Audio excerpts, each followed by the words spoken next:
Hello, good morning. Welcome to Better Life. I'm Dr. Ayo Akinsheti, and today I want to read to you from Proverbs chapter 22, verse 3, and I want to start a series today. Proverbs chapter 22 and verse 3. Sensible people will see trouble coming and avoid it, but an unthinking person will walk right into it and regret it after. Sensible people will see trouble coming and avoid it, but an unthinking person will walk right into it and regret it later. Sensible people will see trouble coming and avoid it, but an unthinking person will walk right into it and regret it later. Today, I'm talking on dealing with regrets. Dealing with regrets. From the counseling room, I have discovered that 8 out of 10 people who go for counseling are suffering from regrets. 10 out of 10 people who commit suicide, they are suffering from regrets. Majority of those you see on the road who have retired themselves from life at 20, at 25, at 30, some of them at 40, they have chosen not to pursue anything again. They have chosen not to use their life for anything productive again. It is because of regret. Regret. If you gather 20 people at random and question them, you may likely discover that up to 17 of them are living with regrets. Some are still trying to strive to see if something good will happen. Some are still pursuing one vision or another goal, but they are suffering from regrets. From pastors to church members to people who don't believe in religion to people from other religions, it will shock you the kind of regrets people go through and the kind of impact all of these regrets seem to be having on them. The first question we are going to ask is, what is regret? Because you can't deal with what you don't know. You may be experiencing something, but you see, the experience is not the solution. If you don't have a good understanding of what you are experiencing, you will not be able to solve it. So dealing with regrets begins with understanding regrets. You need to know what you are going through. You need to understand what you are going through. What is regret? Because it has become a commonplace now. It's a common negative emotional experience driven by thoughts. Thoughts, particularly thoughts of what might have happened if you had behaved differently in the past. That's regret. Regret is a negative feeling. It's an emotional state. It comes from wishing that you had made a different choice in the past, or probably acted differently in the past, acted differently in certain situations in the past. It is all in the past. That's the thing about regret. It is all in the past. So people who are suffering from regret are people who are looking backwards. They are not just checking backwards. They are looking backwards. Their focus is on the past. It's not admiration now. It is the opposite of admiration. Their concentration is on the past. Everything you can say about regret has to do with the past. The solution is already coming out. If you don't look away from the past, you and regret will be 23 and 24. It's always in the past. The feeling of thinking that something would have gone better if you had done something differently. Instead of doing something new now, instead of doing something differently now, they are thinking they should have done something. You can't change your past. There is nothing you can do about the past. Nothing. There is nothing you can do about your past. Many are regretting about education. Maybe they had a chance, but they were doing big boys. Now they are 42. They look at their mates who went to school. All of them are doing well, or most of them. And then the person is beginning to think that the reason is backward is because he didn't go to school. Even if you try to explain to him, you will explain tire. Because that is his thought. Until you can get that nonsense out of his thought, you cannot get this out. Some choose certain careers, and today they are regretting. I wish I had chosen what mommy told me to choose. I wish I followed my friends who chose a particular career. Some people are regretting because of romance. They look forth and back and they are wondering, my life would have been better if I did not spend so much money on the stupid girls I met before I met my wife. Some guys have spent fortune on girls who didn't marry them. The red flag was there. The red signs were there. They refused to heed the warnings. Girls that will always take from you and take from you and take from you. That's all they do. What their fathers cannot provide, that's what they are collecting from you in courtship. You have become the ATM, and you didn't see that as a red flag. Now you are married, but you are still regretting the past. And for the majority of such men, they vex their wives. What they should have done to those evil girls, if they can see them, they will not do the same to their wives. Their wife will now become the recipient of the punishment that bad girls should have received. If you are a man like that, I want to beg you, look away from the past. God has given you a good woman now. Look away from the errors of the bad girls that you met and make the woman in your house now happy. And there are girls like that too. There are girls like that also. You are vexing the man you are married now, or the man you are courting now, because the man you met in the past did not treat you well. The person that is in your life now, the person you are supposed to cherish now, the person you are supposed to respect now, you are disregarding the person, you are disrespecting the person, you are disparaging the person, making the person suffer for the sins of other men. You are about to lose this one too, and that will multiply your regret. So what should you do? Look away from what they have done. Enjoy the man in your life now. Some parents are regretting now because the time they should pay attention to their children, they refuse to pay attention. Now their children are of age, they are 30s, they are 40s, and they are still liabilities. Somebody is hearing me there now, you have a child in prison, and you know that you are the cause of it. You have girls who have become official prostitutes, and you know you caused it. The time you should be there for them, you were not there. Now you are in your 70s and you are looking back. Your children are not making you happy. They may be bringing money, but you don't like their lifestyle. Yeah. And you know you are the cause.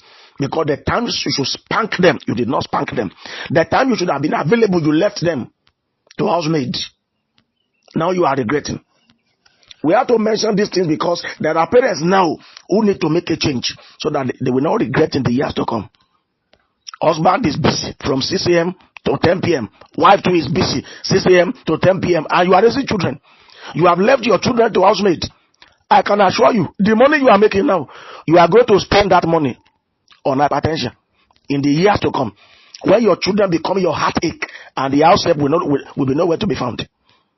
People don't realize that a lot of things they are doing today, they are preparing for regrets in the future. Preparing for regret in the future. Let me read the scripture to you again. Proverbs 22 verse 3. Sensible people will see trouble coming and avoid it. But an unthinking person will walk right into it and regret it later. Sensible people see trouble coming and avoid it. Unthinking person will walk right into it and regret it later. The wisdom there is you need to have foresight. Every decision you want to make, there should be foresight. This way you are raising your children, what do you think is waiting for you in the future? This way you are spending money lavishly, what do you think is waiting for you in the future? This way you are eating suya and you are serving around every night, what do you think is waiting for you in the future? Because these people you are serving around, when they have money, they won't be in this circle again. All of them will be gone. Somebody said, you see, when I spent for my friends, now they have, all of them have disappeared. They have disappeared for their lives. There is nowhere, whether in the Holy Book or in any other book, that you should help your friends. But you can't use the money to build your future to help your friends. And if you are going to help your friends, this suya and beer, you are going to use to help them. You now serve beer around, serve suya around, pepper soup around. You are not helping them, sir. That's not to help your friends. If you want to help your friends, instead of giving them suya and beer around every day, pick one of them, assist him with good money to add to his business. After 6 months, pick another one, assist him with some money to start his own business. After 6 months, that is better than beer every day and suya every day. You are just making them happy temporarily. Wise men, wise women, they see regret far and they avoid it. They see regret far and they avoid it. They see regret far and they avoid it. Listen carefully. People that will regret, they are building it already now. Regret is not an impartation. Regret is not something the devil does. No. People prepare for regret. That's why you need education to be delivered from regret. Serious education. Real education. You must be spoken to. You must be counseled. You must be prayed for. You must make declarations. You must make confessions before you can be delivered from regret. Because it's a house. Regret is like a building. If you want to remove it, you have to start from the roof and then break it down little by little until you get to the foundation. And then you build something else where regret used to be. It will go automatically. You have to build something superior to the cause of your regret, that's when it will eventually leave. So you pull it down from the roof to the wall, to the lintel, to the superstructure, down to the foundation. That's when you'll be free from it. But let me say one more time. People who live in regret, they build it. They built it. And people that will walk into regret, they are also building it. When you choose a road, you are choosing the end of the road. Your decisions every day is deciding whether you are going to regret tomorrow or not. Your actions every day are deciding whether you are going to regret or not. Everything you do from day to day is deciding whether you are going to regret tomorrow or not. It's a decision. I was telling some youth sometimes that when I was in school, God gave me access to a lot of young ladies. Number one, I was a counselor. I'd been a pastor from campus. People come to me for counseling. Gullible young ladies, young girls. Very susceptible girls. Girls you can easily talk to, counsel, pray for and sleep with. But I never touched one of them. Not a single one. Not a single one. Even some came to me and told me, Brother Ayo, I will count it a privilege to be disvirgined by you. And I said, no. Sit down. I spoke to them, counseled them. Some came to even rape me. But God didn't allow them to succeed. I have had such experiences. The reason I didn't do that is because I have seen, number one, was the help of God. The Holy Spirit was in me. Those things, they were disgusting to me. I didn't see them as enjoyment. I saw them as loss. Now, the way I saw them from my understanding of the scriptures was the reason I was able to run away from them. Don't forget, wise men see trouble afar and hide themselves.